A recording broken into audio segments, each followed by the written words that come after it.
tout le monde, je vous retrouve aujourd'hui avec un nouveau concept de vidéo que j'aimerais instaurer pour cette année 2020. On commence bien avec les petites résolutions et tout. Je me suis dit que ça pourrait me motiver parfois et puis mettre un peu de l'ordre dans mes idées et mes envies lecture de faire des petites piles à lire de saison. C'est-à-dire que là, on est en janvier, donc du coup faire une pile à lire d'hiver, un petit peu en retard, mais bon voilà. Où je vous montre 3, 4, 5, 6 livres que j'aimerais lire dans la période du 21 décembre au 21 mars et ensuite le 21 mars je vous ferai une vidéo pile à lire du printemps, etc.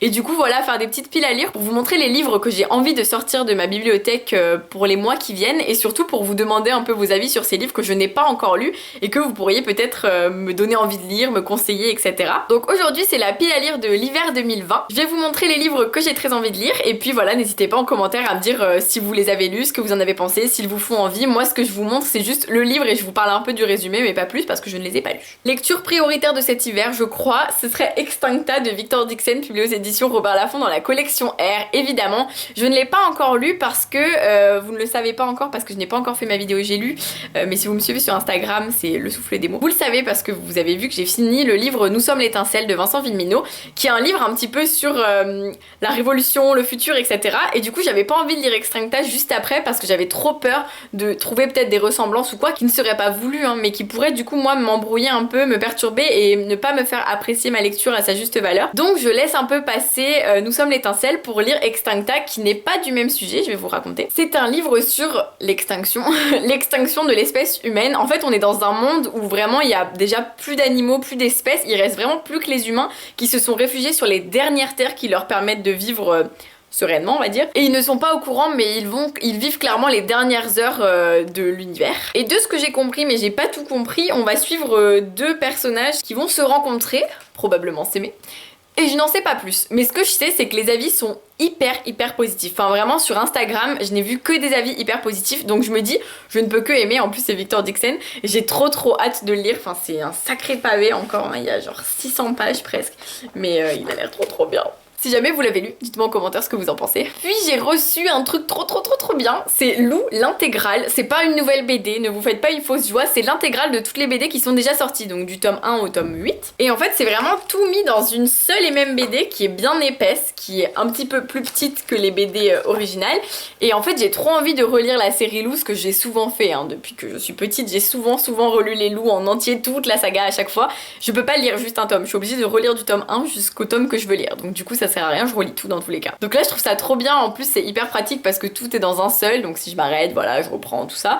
Et voilà, j'ai juste trop envie de redécouvrir Lou, donc là je vous demande même pas votre avis, je sais que ça va être génial, mais si jamais vous voulez donner votre avis, vous pouvez quand même. Et si vous n'avez jamais lu Lou, mais foncez. Puis j'aimerais beaucoup lire Sauveur et fils de Mario de Muraille, publié aux éditions L'École des loisirs. C'est l'histoire de Sauveur, un garçon qui est psychologue clinicien. Et en fait on va suivre un peu son quotidien où il soigne tous ses malades à la clinique, mais on va aussi se rendre compte qu'à trop s'occuper des problèmes des autres, il a peut-être laissé de côté ses propres problèmes familiaux, ses propres problèmes avec son fils, etc. Je peux rien vous dire de plus, mais ce que je sais c'est que c'est un livre qui a juste des avis unanimes partout. Tout ce que j'ai entendu sur ce livre c'est ultra positif, apparemment il est exceptionnel. Mario de Muraille, on le sait déjà, a une plume exceptionnelle, donc là-dessus je n'ai pas trop de doute, hein. Mais l'histoire me fait très envie, je pense que ça peut être très drôle, parce que Mario de Muraille est tout le temps très drôle, même si c'est sur des sujets qui sont pas si drôles que ça à la base. Et voilà, j'ai vraiment très envie de le lire. Bon par contre il y a beaucoup de tomes, il y en a 5 ou 6 déjà, mais bon j'en ai entendu tellement du bien. J'ai assisté à une rencontre à Montreuil où il y avait Mario de Muraille et elle m'a juste trop donné envie de lire son livre. Enfin vraiment, elle est exceptionnelle, que ce soit dans sa plume ou même dans sa personne. Et enfin, Se taire ou mourir de Karen McManus, j'ai jamais réussi à le dire ce nom, qui sortira le 12 mars. Donc il n'est pas encore sorti et juste, je suppose que vous avez remarqué, mais il ressemble beaucoup à Kiman. En fait c'est la même autrice, c'est une autre histoire. Je sais pas si vous vous souvenez, j'avais adoré Kiman, c'est une sorte d'enquête et tout, genre il y a plein de suspense et tout, on sait pas qui a tué qui, tout ça j'adore. Et donc c'est l'histoire d'une jeune fille qui s'appelle Ellery, qui est nouvelle dans la ville de Echo Ridge. Et Ellery, elle ne connaît cette ville que par les faits divers parce que sa tante fait partie de deux jeunes filles disparues au cours des 20 dernières années. Sauf que là, il va y avoir de nouvelles menaces qui vont peser sur les reines du bal et donc il va y avoir des secrets qui vont être révélés. Puis je suppose qu'on va vouloir découvrir comment ont disparu ces deux jeunes filles et qu'est-ce qui s'est passé parce que l'enquête a certainement dû être classée en mode oh bah on sait pas. Enfin bref, j'ai trop hâte parce que j'avais vraiment adoré la manière de l'autrice de manier son suspense du début à la fin et tout, c'était hyper bien fait dans Kiman, donc j'ai trop hâte de lire celui-ci. Vu qu'il sort le 12 mars, je vais pas le lire tout de suite parce que je veux pas vous en parler 2 mois avant qu'il soit sorti, je trouve que ça n'a aucun sens parce que du coup vous ne pourrez pas l'acheter, vous aurez envie de le lire mais vous serez frustré, enfin c'est trop dommage. Donc je vous en parlerai en fin février-mars je pense, donc du coup voilà, mais j'ai trop hâte de lire, donc je me force à le laisser loin de moi jusqu'en fin février.